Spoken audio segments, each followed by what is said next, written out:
Dios les bendiga a todos los que nos ven a través de estos medios y a cada uno de los que aquí ha llegado en esta noche.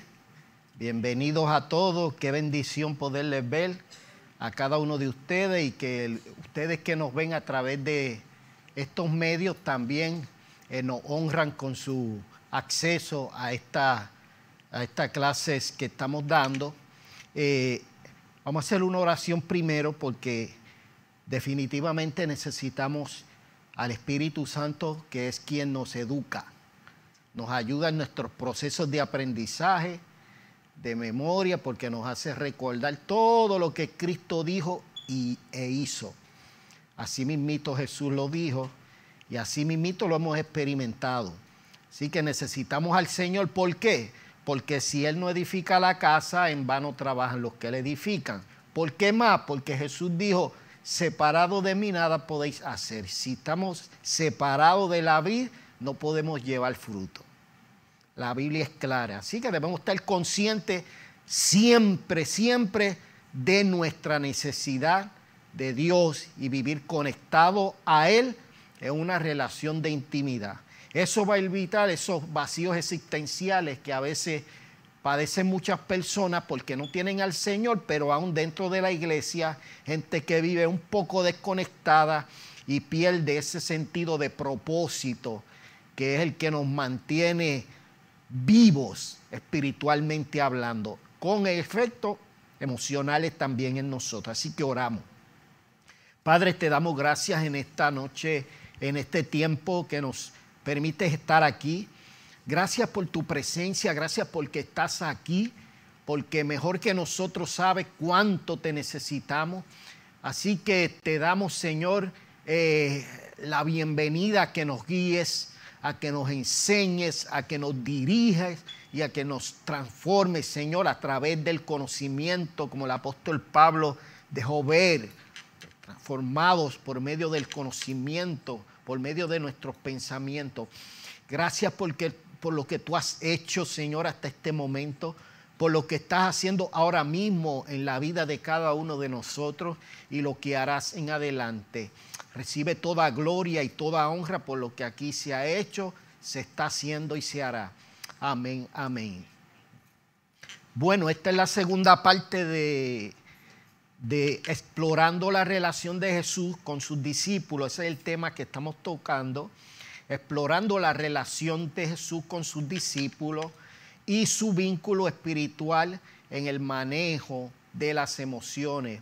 El martes pasado, si usted no pudo tener acceso, la clase está en la página de Facebook de la iglesia, del Centro de Discipulado Mundial, para que pueda ver la primera parte. Hoy vamos a estar viendo la segunda parte del mismo tema, explorando la relación de Jesús con sus discípulos y su vínculo espiritual en el manejo de las emociones. Cuando hablamos de emociones, estamos hablando de la neuroquímica, o sea que son procesos químicos. Nuestras sensaciones, las cuales conocemos como emociones, son procesos bioquímicos que se dan a nivel límbico cerebral, donde se dan las descargas químicas conocidas como sinapsis. Ahí se dan esas sensaciones internas. Cualquier sensación de emoción que usted experimente, sea tristeza, sea gozo, sea ira, sea paz, sea enojo, la que sea, es una descarga química que se da a nivel cerebral. A nivel cerebral. Y como efecto, todo nuestro sistema participan, ¿no? Porque quien experimenta una sensación de miedo, se alteran sistemas como el cardiovascular, la respiración, hiperventilamos, se nos acelera el corazón, nos ponemos nerviosos. Algunos corremos, cuando hay miedo a veces corremos, a veces nos caemos desmayados al piso, nos quedamos paralizados. Son reacciones de muchas personas que han tenido experiencias de miedo por las razones que sean, ¿no? Yo recuerdo que mi tío le puso una serpiente a uno de mis primitos pequeños en el cuello. Mi tío era bastante traviesito. Entonces le puso una culebra muerta así, lo cogió por detrás y se la puso aquí por el cuello y mi primo se quedó paralizado. Y hubo que maquiarlo para que reaccione. Así que las reacciones de cada cual son diferentes. Eso depende, ¿verdad? Es único, especial. ¿Qué podemos decir de las emociones, de esas sensaciones?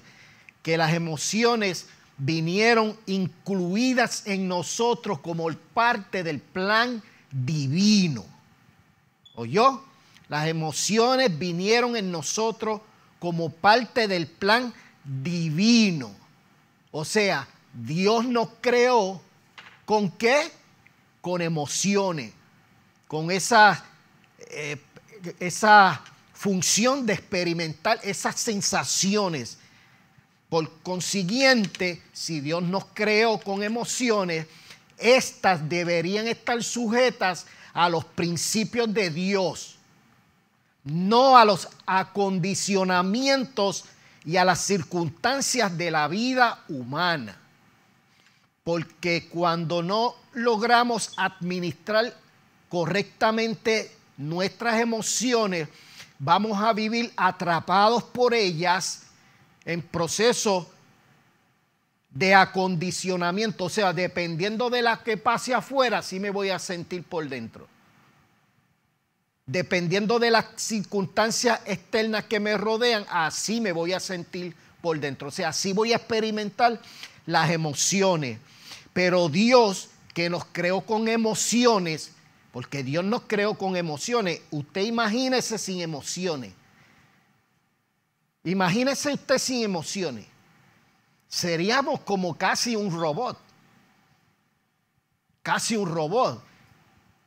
Te casaste, Eliseo, con Lili, pero no había ninguna emoción. Es como que se casaron dos robots y así cada uno de nosotros. Entonces, Dios nos creó con estas emociones, con esas sensaciones, ¿no? Entonces, estas, por ser creadas por Dios, puestas en nosotros, deben estar sujetas a los principios de Dios.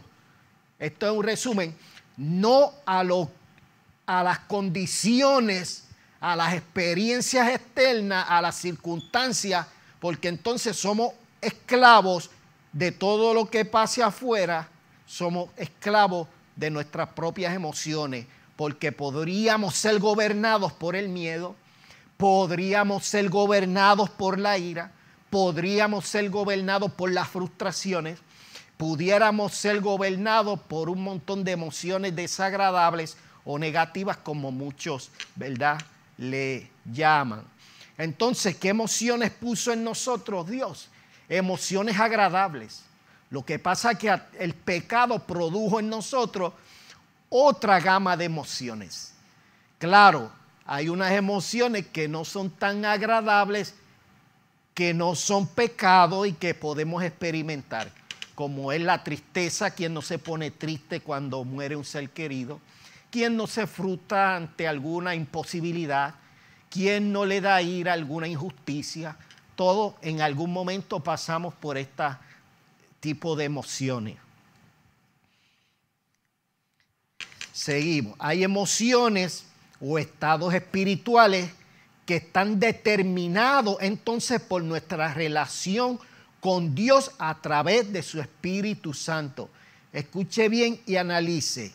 Hay emociones o estados espirituales que están determinados, o sea, que se activan en nosotros a causa de nuestra relación con Dios a través de su Espíritu Santo. En la Sagrada Escritura se conocen como los frutos del Espíritu. Esto está en Gálatas capítulo 5, 20 y pico por ahí. Cuando usted lee Gálatas dice, mas el fruto del Espíritu es amor, gozo, paz. Lo nota, emociones, y otros son estados espirituales, que el Espíritu Santo es el que produce en nosotros. El que produce en nosotros. Son determinados en nosotros a causa de nuestra relación con Dios, de nuestra intimidad con Dios, influencian en nuestras propias emociones humanas Y estos estados espirituales, fruto del espíritu, estas emociones de origen y naturaleza espiritual, entonces vienen también a influenciar en las nuestras. Por ejemplo, estos tratos de los que venía hablando en el slide anterior, estos se derivan de los tratos a los que hemos sido expuestos por su espíritu. Básicamente lo que repetí antes, porque son activados entonces en nuestro espíritu a nivel de nuestra corteza cerebral, que es el área implicada en estos procesos. Nuestra corteza cerebral es la que conectamos con Dios, porque estas son las funciones ejecutivas, el lóbulo frontal, donde nos relacionamos con Dios, porque aquí están nuestros pensamientos, ahí razonamos, ahí evaluamos, ahí le damos significado a los asuntos espirituales. Ese es nuestro lóbulo frontal. Y eso está probado por la ciencia, que ese es el lugar. Dado a esto, influencian entonces de manera contundente el resto de nuestras emociones. Cuando le damos un alto significado a los asuntos de Dios en la que está involucrado ese sustrato neuronal, el lóbulo frontal, donde pensamos, donde analizamos, donde razonamos, donde le damos significado a los asuntos espirituales, donde decidimos, donde concluimos, donde percibimos los asuntos espirituales. Cuando esto ocurre ahí, entonces nuestras emociones son afectadas, ¿verdad? Son afectadas positivamente. Vuelvo y leo, dado esto, influencian de manera contundente el resto de nuestras emociones a tal nivel que las modifican.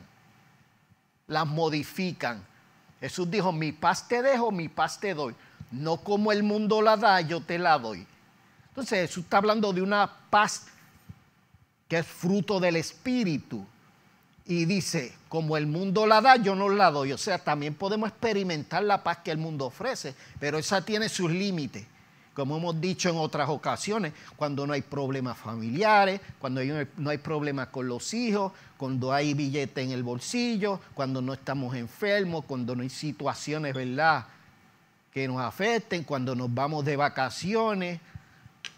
Pero cuando hay situaciones difíciles, que esa paz que el mundo ofrece se afecta en nosotros, entonces tenemos disponible a través de esos tratos que tenemos con Dios, el fruto del Espíritu, entonces produce esa paz que entonces Cristo la describió, como dije anteriormente, no es como el mundo la da. No es como el mundo la da. Yo recuerdo de un cántico que decía, paz en la tormenta. Puedes tener paz en la tormenta. Y es una realidad. ¿Cuánto has experimentado esa paz en medio de la tormenta?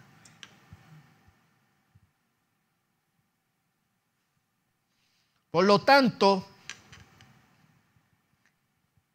dado a esto, vuelvo y leo, influencian de manera contundente el resto de nuestras emociones, hablando de esa relación con Dios, a tal nivel que las modifican. Nuestras emociones se modifican entonces en nuestra relación con Dios, nuestras emociones se modifican. Así que esa paz que el mundo ofrece y que tenemos de forma natural, viene entonces el Espíritu Santo y produce la paz que Cristo ofreció, que Gálatas menciona. El fruto del Espíritu es gozo, paz, y viene a modificar las nuestras, viene a modificarlas. Por lo tanto, le ponen propósito y les añade un nuevo sentido, porque usted dice, wow, y la gente se da cuenta. Con eso que tú estás viviendo y tú no te veo preocupado, te veo diferente. Oye, con lo que tú estás viviendo y te ves bien. Así que esto que estamos describiendo ocurre a nivel de nuestro sistema límbico. Recuerden bien, corteza cerebral, procesos de pensamiento, para resumir breve, y la parte de adentro es donde se dan es el sistema límbico donde se dan los procesos bioquímicos, las descargas químicas, los neurotransmisores, esas moléculas que son las que producen esas sensaciones internas en nosotros que se conocen como emociones.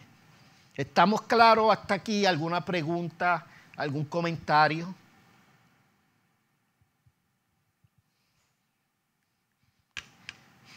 Continuamos. El sentido divino de las emociones. Una pregunta. ¿Jesús mostró tener emociones aquí en la tierra? Pregunta. Jesús mostró tener emociones aquí en la tierra. ¿Qué me dicen? Mire lo que dice Marcos 3, capítulo 5. Hablando de Jesús. Entonces, mirándolos alrededor, ¿con qué?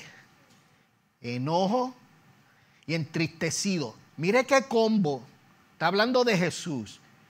Dice, mirándolos alrededor, con enojo y entristecido por la dureza de sus corazones, dijo al hombre. O sea, por la falta de amor que había en ellos. ¿En quiénes? En los fariseos que lo estaban velando a ver si ese día sábado sanaba al hombre de la mano seca que estaba en la sinagoga, en el templo, para acusar a Jesús. Entonces era más importante para estos fariseos que Jesús no sanara a nadie en el día sábado. Era más importante para ellos que el sábado no se hiciera nada, que sanar a un hombre que tenía una gran necesidad. Una gran necesidad. Y Jesús, el escritor Marco dice, entonces mirándolo alrededor con enojo y entristecido. Mire qué combo. Estaba entristecido, ¿no? Pero también enojado. ¿Por qué? Por la dureza de sus corazones. La dureza de sus corazones quiere decir la falta de amor que había en ellos. Que era más importante guardar la ley o un mandamiento que el amor hacia el prójimo, hacia la necesidad de los demás. Así que Jesús experimentó emociones. Lo vemos también en un momento, esto lo hemos hablado en otras ocasiones, pero es bien importante para los que no lo han escuchado y para los que lo hemos escuchado ya volverlo a recordar. Jesús experimentó ira en un momento, en algunos también otros. Dice, Jesús entró al templo de Dios y echó fuera a todos los que vendían y compraban en el templo. Mire su reacción. Volcó las mesas. Eso está en Mateo 21, 12 y 13. Esto no me lo inventé yo, eso está en la Biblia. Volcó las mesas de los cambistas y las sillas de los que vendían palomas. Y les dijo, escrito está, mi casa, casa de oración será llamada, mas vosotros la habéis hecho cueva de ladrones. Jesús llega al templo, le da ira, decide tomar acción. Le tiene que haber dado un buen coraje, ¿sabe? Porque volcó las mesas y volcó las sillas. No golpeó a nadie. No le dio a nadie con el látigo. Pero mostró lo que es tener ira y coraje a causa de la injusticia que allí estaba observando. Allí habían un montón de buscones, eso es acá en Puerto Rico, ¿no? ¿Qué se dice? Un montón de buscones, hacían negocio, cogían de bobo a la gente, sobreprecio, un montón de cosas, algo parecido, ¿verdad? A lo que a veces pasa en otros sitios, no aquí en Puerto Rico. Entonces, claro que le dio ira. Aquí el asunto es que Jesús cierra el caso porque los casos emocionales que se activan en nosotros, en este caso como la ira, hay que cerrarlo lo más pronto posible. Y Jesús cierra el caso diciendo, poniendo los puntos sobre la I, mi casa será llamada casa de oración. Ustedes la han hecho cueva de ladrones, pero mi casa es casa de oración. O sea, no para hacer negocio, no para hacer injusticia, no para coger a la gente de tonto. Así que Jesús le dio ira. Vuelvo y digo, nos puede dar ira. ¿A quién no le ha dado nunca coraje aquí? Levante su mano. Déjame hacer la pregunta de otra forma, pues no se atrevieron a levantar la mano los que nunca le ha dado coraje. ¿A cuántos aquí le ha dado coraje?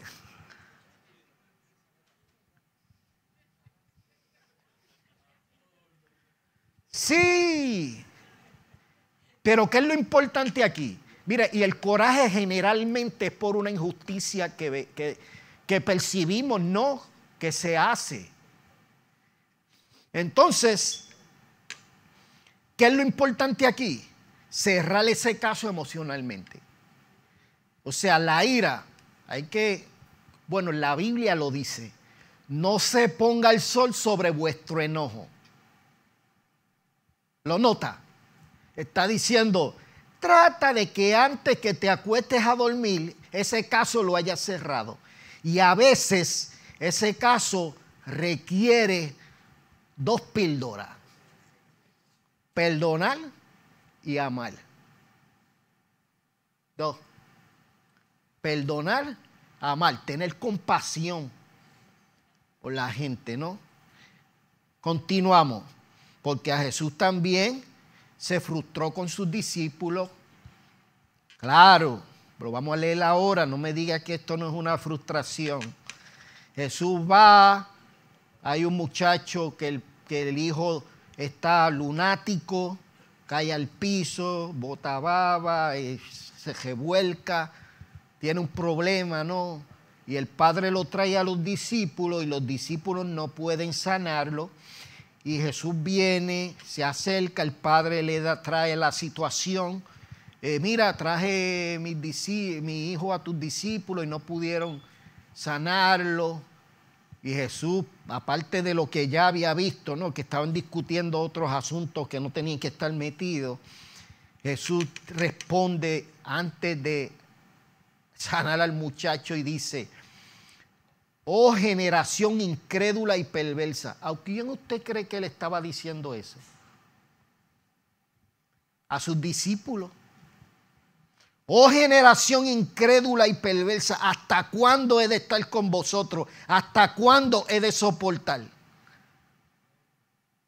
Estaba frustrado con sus discípulos porque los llevaba educando, los llevaba discipulando. Se supone que ya supieran, ¿verdad?, hacer cierta ejercicios espirituales, ¿no? Y Jesús, pues, en cierta forma se frustró. La frustración proviene a veces de descubrir o percibir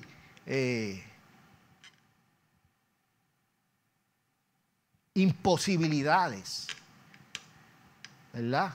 Imposibilidades. Pero Jesús, mire lo que hace: traédmelo acá. ¿A quién?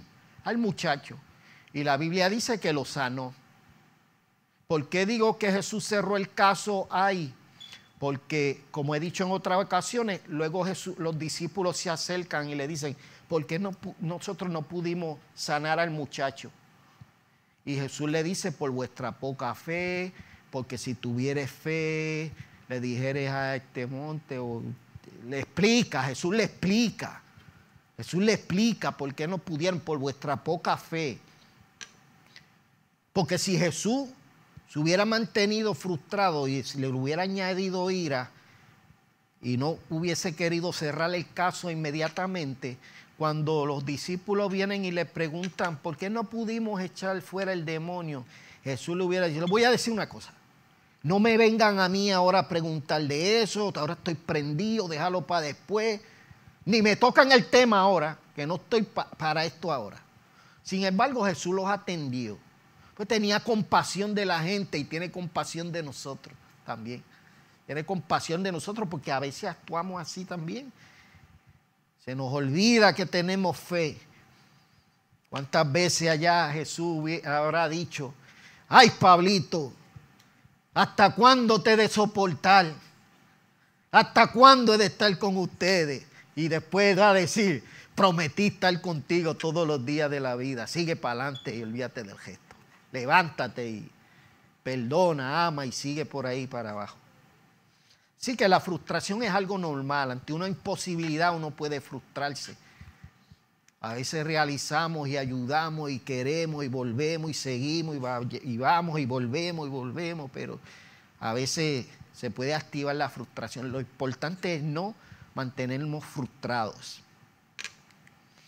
Segundo, en el huerto de Getsemaní Jesús experimentó tristeza y también temor. Allí en el huerto de Getsemaní, vamos al contexto de lo que estaba ocurriendo. Jesús sabía lo que le iba a pasar. Jesús sabía perfectamente lo que él iba a vivir. El castigo que iba a recibir, el tipo de muerte que iba a recibir. Jesús sabía todo eso como hijo de hombre, como humano, sabía lo que iba a experimentar cuando va al huerto de Getsemaní. Él decía, vámonos, se acerca el que me entrega. ¿Dónde fue? Al huerto de Getsemaní. Allí él sabía que Judas iba a llegar, uno de los discípulos de él, a entregarlo, a traicionarlo. Jesús lo sabía. Jesús sabía que iba a cargar en su cuerpo todos nuestros pecados, toda nuestra maldición iba a llevar sobre su cuerpo. Jesús sabía todo eso. Y obviamente, como humano está allí, dice, y tomando a Pedro y a los dos hijos de Zebedeo, comenzó a entristecerse. Está claro que está experimentando una sensación allí en el huerto de Getsemaní. Dice que su sudor era, uno de los escritores bíblicos dice que su sudor eran como gotas de sangre. Lo que aparenta que hubo capilares que se rompieron, y esto puede ocurrir a causa de una alta presión, de una alta angustia, de una alta aflicción, de un alto nivel de estrés. Esto puede ocurrir. Dice que comenzó a entristecerse y angustiarse en gran manera. Entonces Jesús les dijo, mi alma está muy triste hasta la muerte. Lo nota, él está expresando la sensación que está experimentando allí. Y dice, quedaos aquí y velad conmigo. Jesús se va a orar y en 3 ocasiones expresa, Padre, si es posible, pasa de mí esta copa. ¿A qué se refiere? A lo que va a vivir, a lo que sabe que va a pasar, a lo que mencioné anteriormente. Padre, si es posible, pasa de mí esta copa. Pero estaba claro de su propósito en Dios. Igual nosotros debemos estar claros en nuestro propósito en Dios. ¿Por qué digo esto? Porque le continúa diciendo, pero que no se haga mi voluntad sino la tuya. Y en 3 ocasiones hace esa oración. Estaba experimentando ansiedad, un alto nivel, ¿verdad? Y en cierta forma temor. No hablo de que estaba miedoso o paralizado, no. Ese temor ante lo que sabe que le va a ocurrir, pero que no evitó ponerse frente a Dios para pasar por ese proceso difícil. Sí que Jesús está pasando por esa situación. Y cierra el caso cuando entonces asumo que recapacitó, ¿no? Y cuando dice ahí abajo en el versículo 46 que ustedes están viendo, levantaos, vamos, ve, se acerca el que me entrega. ¿Quién? Judas. Así que él decidió que se haga la voluntad de Dios. A veces en nuestra vida pasamos por momentos difíciles, muy difíciles. A veces son cosas sencillas, pero a veces son cosas más complicadas y generan unas sensaciones, unas emociones que a veces desearíamos que Dios nos las quite inmediatamente. Pero a veces los procesos de Dios son necesarios en nuestra vida. Son permitidos con algún propósito que a veces desconocemos, casi siempre desconocemos.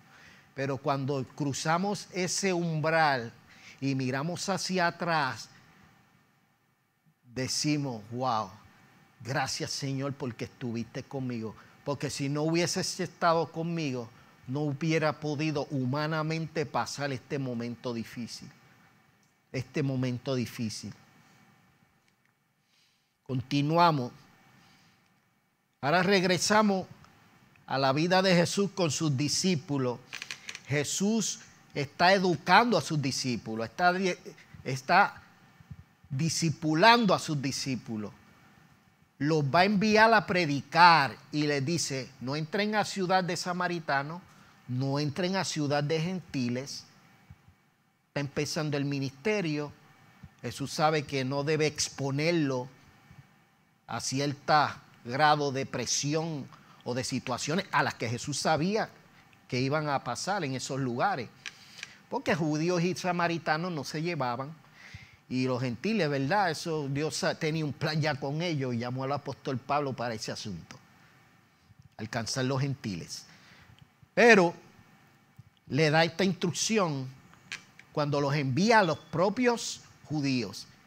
Le dice, si alguno no recibiere ni oyere vuestras palabras, salid de aquella casa o ciudad y sacudid el polvo de vuestros pies. Esto no es otra expresión, sino que deja ese asunto allá, no te lo traigas. O sea, ese rechazo que vas a experimentar, ese sentimiento de rechazo que vas a experimentar, lo dejas allá, no te lo lleves. No te lo lleves. ¿No te recibieron? Sacude el polvo de tus pies y sigue caminando. O sea, no te lleves el problema. No te lleves esa sensación que experimentaste cuando te dijeron, vete de aquí, no te queremos.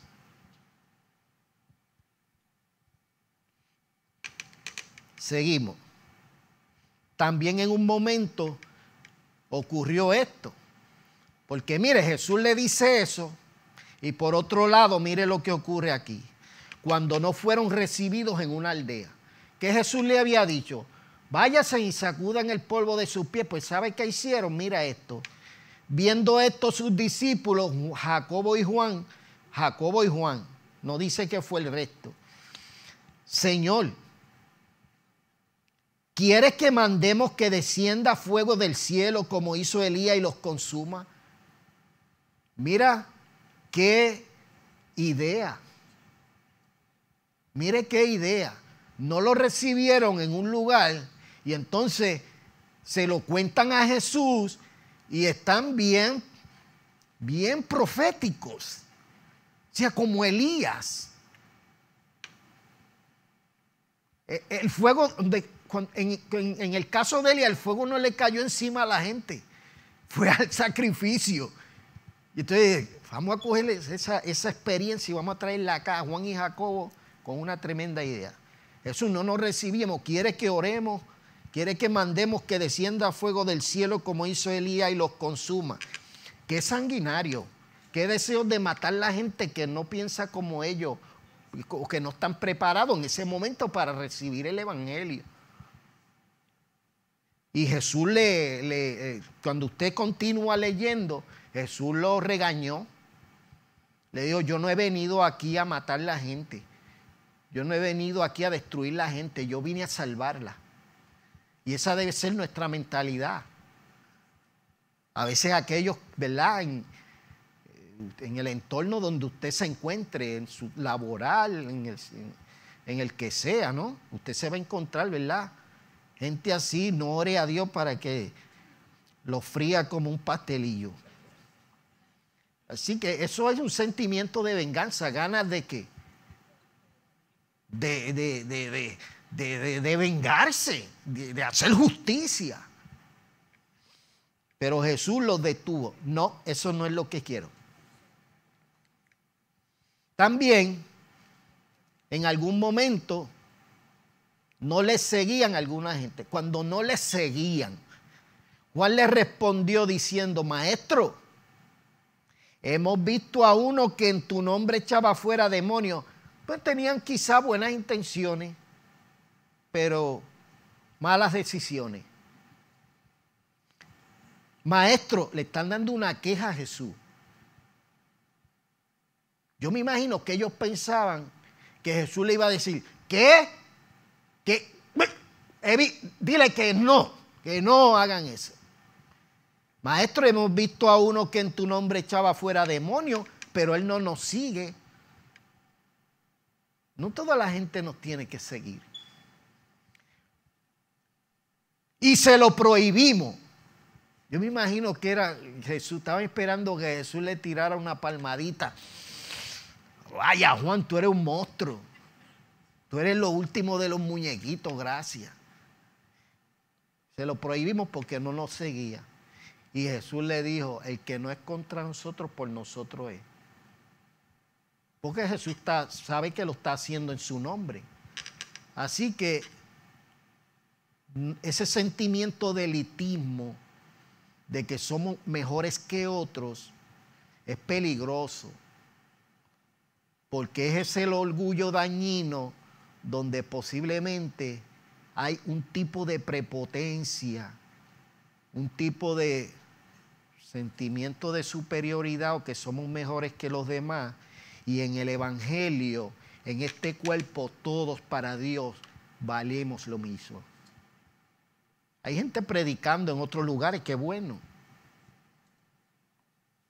Así que debemos cuidarnos de ¿qué?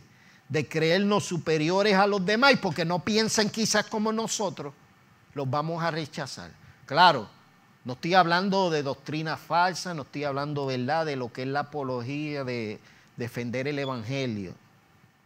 Este hombre lo que hacía echando fuera demonios en el nombre de Jesús. No estaba haciendo una herejía o hablando sobre algo que era incorrecto según los principios bíblicos. Continuamos. También Jesús le habló de ese sentimiento de desconfianza que puede haber cuando deshonren la confianza otorgada. Pues si yo, el Señor, el Maestro, he lavado vuestros pies, vosotros también debéis lavaros los pies los unos a los otros, porque ejemplos he dado para que como yo he hecho, vosotros también hagáis. Este acto en la Santa Cena, cuando usted lee completo y analiza completo todo, comienza diciendo que Jesús sabía que uno lo iba a entregar. Antes de la Santa Cena, antes de lavarle los pies, Jesús sabía que Judas lo iba a entregar. Y aún decidió lavarle los pies. Le lavó los pies a Judas. Así que este acto, más que algo literal, es espiritual, porque nos enseña a hacer el bien, aún sabiendo que nos van a hacer el mal. Jesús sabía que Judas lo iba a entregar, y aún así decidió lavarle los pies, incluirlo en el grupo que les lavó los pies.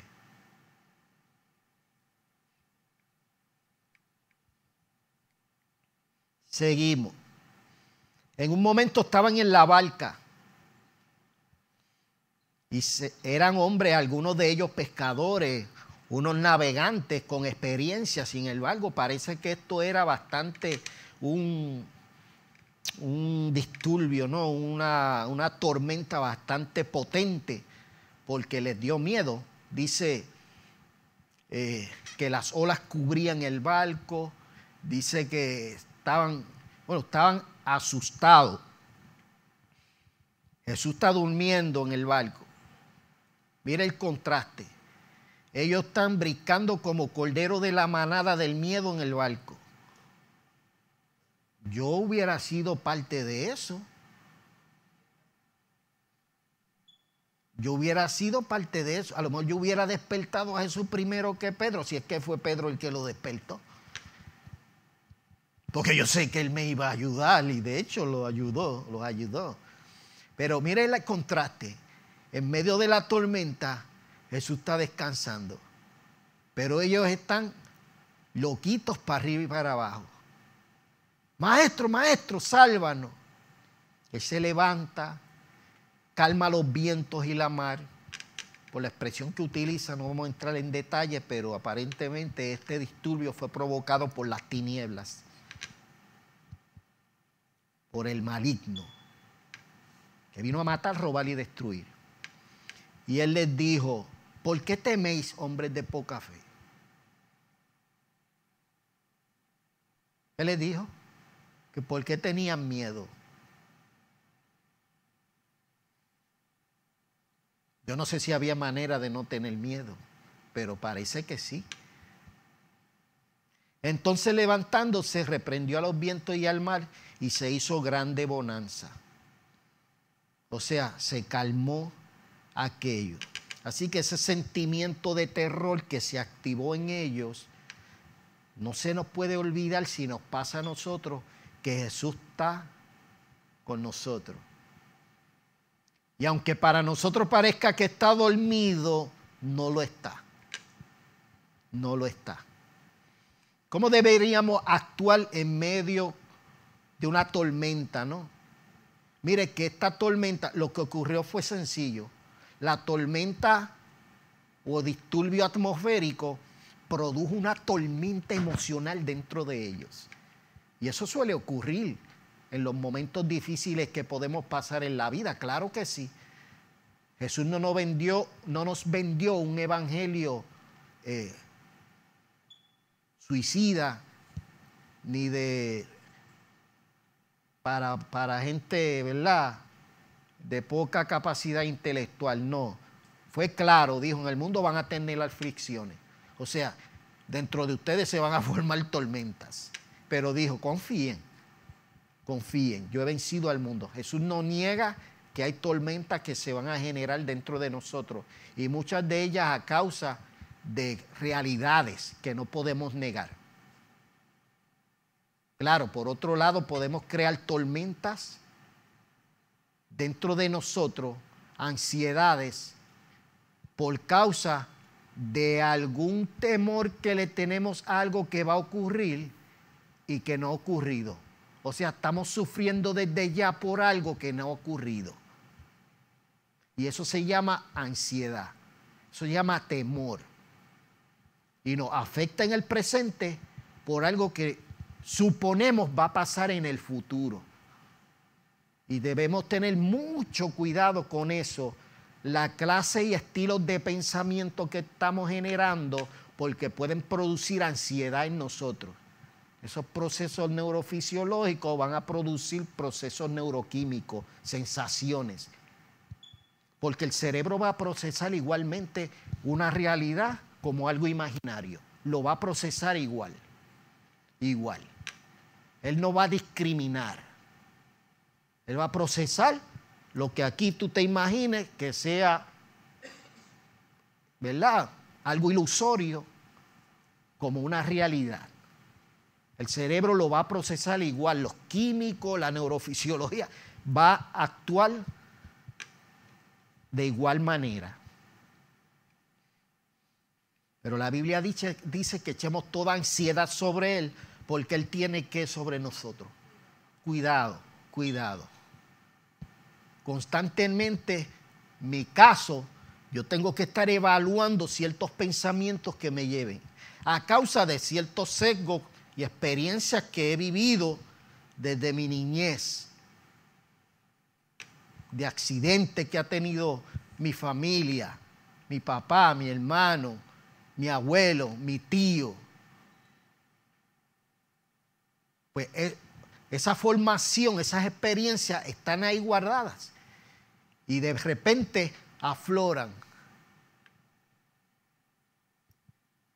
Los nietos, la esposa. Y yo rápido me conecto con el Señor inmediatamente. Desplazo ese pensamiento por uno del Señor. Gracias porque estás con nosotros. Gracias porque tú eres nuestro cuidador. Y por si acaso, todo obrará para bien para aquellos que te aman.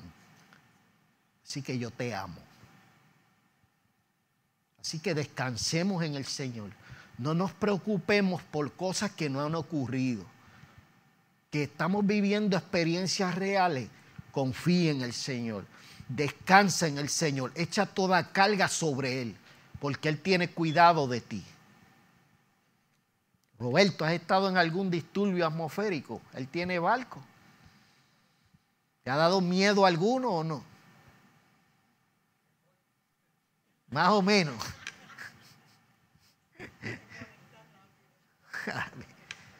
Amén. Continuamos. También esta otra experiencia que Jesús vive con sus discípulos. Y la hemos mencionado en otras ocasiones, pero es bien importante que la repasemos. Y es cuando regresan con gozo. ¿Qué es el gozo? Una sensación, una emoción. Ellos vienen de una victoria. En otros momentos no pudieron echar fuera al muchacho. En otro lugar no lo rechazaron. En otro lugar tuvieron unas ideas de asesinar a aquellos que no lo rechazaron. Pero ahora tuvieron éxito y vienen pompeados. Vienen alegres, vienen, olvídese, con toda esa dopamina que se generó, químicos dentro, a causa de lo que habían visto y hecho. Dice Jesús, es la expresión que le dicen a Jesús, no está aquí, pero si usted Lucas capítulo 20, versículos anteriores, para que vea el contexto de este verso que es el que está escrito ahí, ellos vienen donde Jesús le dice, Señor, aún los demonios se nos sujetan en tu nombre. Vinieron con él, tuvimos éxito, Jesús. Esto está tremendo, esto funciona, Jesús. Ahora sí que lo vivimos. Estaban felices. Y Jesús los tumbó del caballo. Dice, no se regocijen. O sea, bájale 2. No se regocijen de que los espíritus se os sujetan. Pero mire, no los castró emocionalmente. Dijo, sino regocijaos de que vuestros nombres estén escritos en los cielos. Jesús no está diciendo, no te quiero feliz, no te quiero con gozo. No, está diciendo, no fundamentes el gozo que estás viviendo sobre lo que hiciste, sobre la victoria que obtuviste. ¿Por qué? Porque el día que no la tengan, ¿qué pasó? ¿Se fue el gozo? ¿Se fue el gozo? Entonces, ¿qué podemos decir entonces? Que nos regocijemos de qué? De que nuestros nombres estén escritos en los cielos. Y eso nos obliga a vivir en una conexión con Dios, en intimidad con Dios, en búsqueda de Dios. Porque como dijimos al principio, nuestros estados emocionales, fruto del Espíritu, se manifiestan en nosotros, modifican nuestras emociones porque se conectan, hay unas nuevas moléculas que se crean, que son producto de nuestra relación con Dios. El fruto del Espíritu, gozo, paz, amor, mansedumbre, templanza, fe, paciencia, todo lo que el apóstol Pablo le menciona a los Gálatas. Así que nuestra alegría está fundamentada en quien somos, que Dios así lo ha dicho, somos hijos, y no en lo que hacemos. Si yo como pastor fundamento mi alegría sobre lo que hago y no sobre lo que soy, el día que no esté pastoreando, como le pasa a algunos, se van a vivir con tristeza y terminan en depresión. Porque estaban acostumbrados, ¿verdad?, a definir quiénes son por lo que hacían y no por lo que Dios ha dicho. Que somos hijos. Que el propósito no termina cuando termine de pastorear. Hay gente que trabaja 30 años felices, con gozo por el retiro, y cuando están retirados, están que se mueren, vuelven y buscan otro trabajo. Porque definieron su alegría, ¿verdad? Y ese sentido de propósito en lo que hacían secularmente. Pero en el trabajo del Señor, en la casa del Señor, en el asunto del reino de Dios hay mucho trabajo. Así que busquemos cada día vivir el propósito de Dios cuando nos levantemos. De forma sencilla, de una forma práctica, va a algún lugar, dele buenos días a la gente. Vio algo en el piso, recójalo, no lo deje ahí. Eso es parte de esto, ¿no? Estamos llamados a cuidar no solo los asuntos del reino de Dios, sino el lugar donde estamos, donde vivimos. Porque, ¿verdad?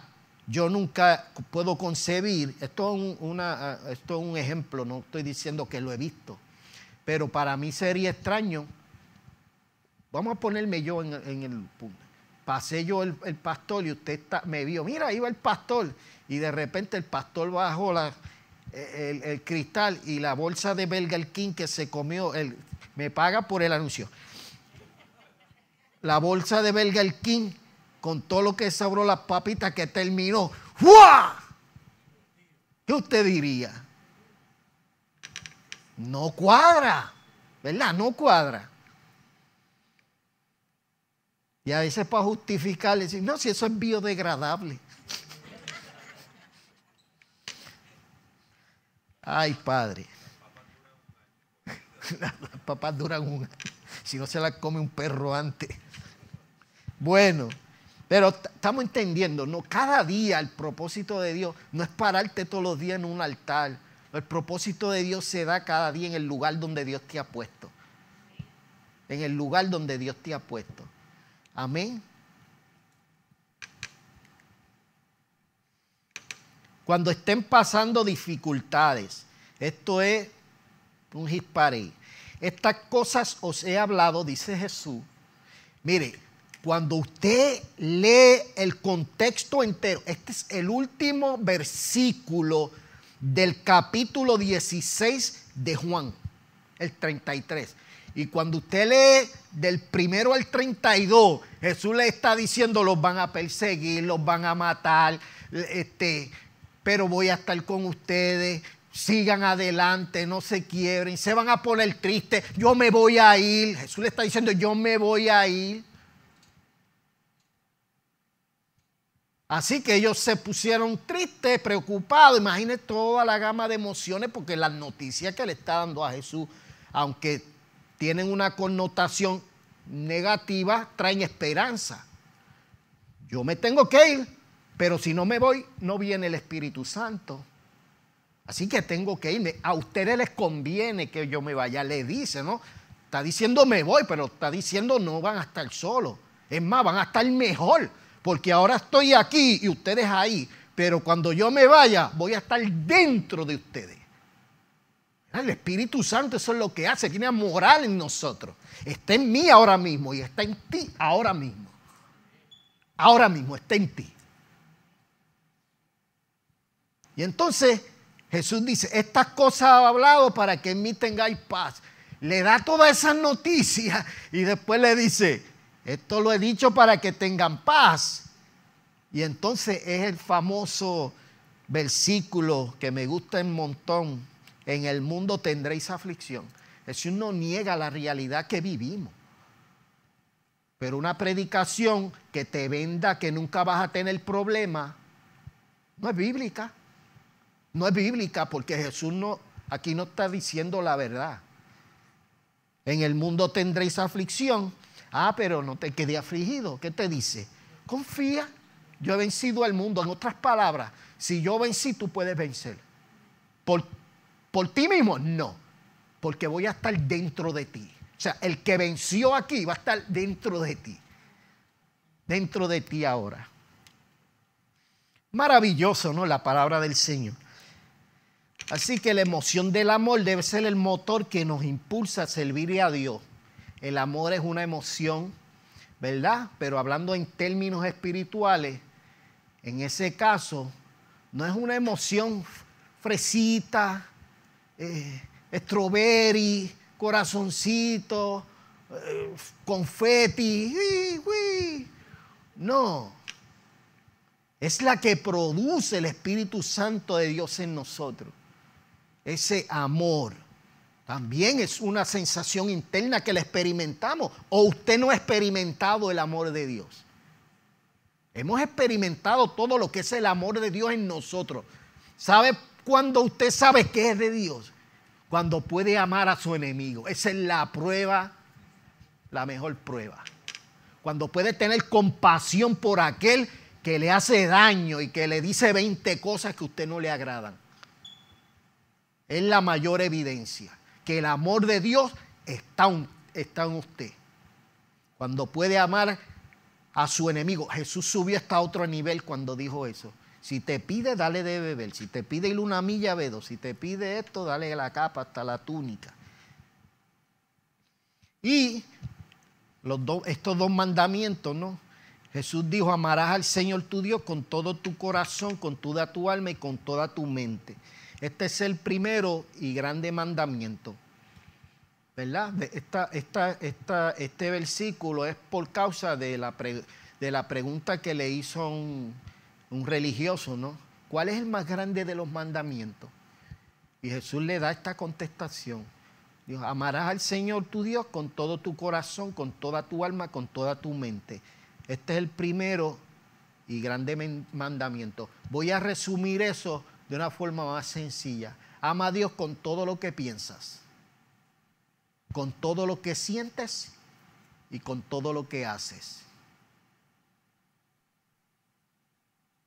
Lo que estoy sintiendo, ama a Dios. Lo que estoy pensando, demuestro que amo a Dios. Lo que estoy haciendo, estoy demostrando que amo a Dios. Y dice Jesús, y el segundo es semejante. El segundo mandamiento es semejante. Y mira lo que dice, sencillo. Ama a tu prójimo como a ti mismo. Doble vía. Si no nos amamos a nosotros mismos, no podemos amar a los demás. No podemos dar lo que no tenemos. Cuando yo amo a mi prójimo, le estoy demostrando a Dios que me amo a mí mismo. De estos dos mandamientos, del primero y del segundo, dice ahí, depende toda la ley y los profetas. ¿Qué quiere decir eso? Que si usted cumple con esos dos mandamientos, amar a Dios primeramente, y eso significa mantener una relación primaria con Dios, íntima con Dios, que Dios sea primero en todo. Y segundo, podrás cumplir con Él. Amar entonces a Dios, porque en el primero somos transformados. Es en el lugar secreto donde somos transformados, amando a Dios con todo lo que pensamos, sentimos y hacemos. Y el segundo entonces lo podemos cumplir. Por eso Jesús fue claro, el primero es este. Porque esta causa va a tener un efecto, que podrás amar entonces a los demás, como a ti mismo. Y entonces de estos dos mandamientos depende toda la ley y los profetas. O sea, todo lo que está escrito en la ley para que tratemos de cumplirlo, y todo lo que los profetas han dicho, han dejado escrito, porque cuando le hacen esta pregunta a Jesús, lo único que existe es el Antiguo Testamento, no existe el Nuevo Testamento. Sí, que Jesús está diciendo todo lo que la ley está escrito, y que en ese momento habían 600 y pico de mandamientos, de leyes, porque le hacían enmiendas. En el monte Moisés le dieron 10 mandamientos. Y cuando viene Jesús hay 600 y pico, porque hicieron modificaciones, enmiendas y siguieron haciendo cambios. Algunos de ellos que Dios no estaba de acuerdo. Jesús fue claro cuando lo dijo. Oíste que fue dicho en la ley, mas yo os digo. Moisés le dio carta de divorcio, pero eso no era así, no debió ser así. Desde el principio eso no era así. Así que imagínese con usted con un listado aquí en el Centro de Discipulado Mundial de 600 mandamientos. Se nos va el día y no terminamos a ver si hicimos algo malo o no. ¿Sabe cómo va a estar la culpa encima de nosotros? Increíble. Viviendo en un estado de culpa horrible. Así que Jesús vino a mejorar este asunto. Amén. Vino a mejorar este asunto. Seguimos. Ay, Jesús en la cruz. ¿Sabe que yo he dicho mucho que Jesús cerraba los casos emocionalmente rápido? Cuando sintió ira en el templo por lo que vio, esa injusticia, cuando estaba frustrado con sus discípulos ante la imposibilidad que percibe de estos. Y segundo, en el huerto de Getsemaní, donde experimenta tristeza, donde experimenta cierto temor. Dije, Jesús cerró estos casos inmediatamente, pero luego este es el sello de oro cuando desde la cruz dice que dijo: Padre, perdónalos porque no saben lo que hacen. Y yo he hablado de esto en otras ocasiones. Jesús sabía lo que esa gente le estaba haciendo, que lo estaban crucificando injustamente. Pero Jesús sabía también que eso tenía que ocurrir. Y cuando Jesús dice entonces, Padre, perdónalos porque no saben lo que hacen, estaba mirando más allá. Porque sabía que eran ciegos espiritualmente hablando. De hecho, Jesús en un momento le llamó ciegos, guías de ciegos. Si un ciego guía a otro ciego, ambos caerán al hoyo, Jesús dijo. Y habló de ellos como ciegos espirituales, de los fariseos. Se supone que supieran las escrituras, conocieran los tiempos, algunos de ellos, porque no vamos a decir que era todo, porque Nicodemo era uno de ellos, de ese combo, pero vio algo, tuvo cierto discernimiento espiritual y fíjese, se citó con Jesús en la noche. ¿Por qué en la noche? Porque no quería que lo vieran con Jesús, sus panas, los fariseos. Y dice, sabemos que has venido de Dios, porque nadie puede hacer las cosas que tú haces si Dios no está con él. Él tenía un grado de revelación tremendo. De hecho, al final dice la Escritura que Nicodemo fue uno de los que pidió el cuerpo con José de Arimatea para ser enterrado, y que Nicodemo era discípulo de Jesús. Así que no todos los fariseos, ¿verdad?, siguieron siendo malos, y el fariseo de fariseos, que fue el apóstol Pablo, ustedes saben en qué se convirtió después. Así que perdonar es la mejor medicina para curar las heridas recibidas. Generalmente, quien te hace daño, consciente o inconscientemente, parte de una ceguera espiritual que posee y que no le permite ver quién eres y a quién le perteneces. Cuando usted sienta que alguien lo está crucificando, usted entiende lo que quiero decir, ¿verdad? Tenga compasión de ellos. Tenga compasión de ellos. Deje que Dios se encargue y que Dios haga como Él quiera. Algunos se los va a sacar del lado, otros los va a dejar siempre a su lado, que va a ser la escuelita diaria. Hablo de experiencia que viví.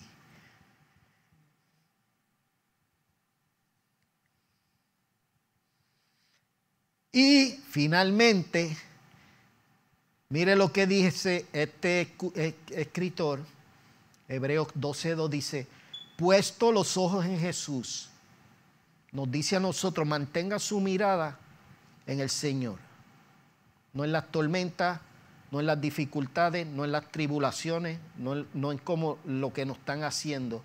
Enfoquen en Jesús y consumador de la fe, el cual por el gozo puesto delante de él, el gozo, una emoción. O sea, está hablando de esperanza.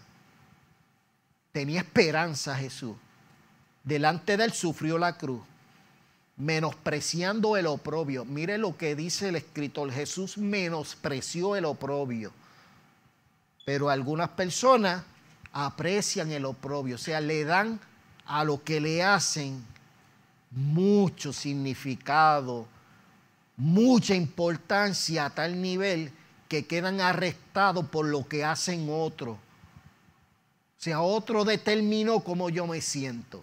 Entonces soy esclavo de lo que dice y hizo el otro.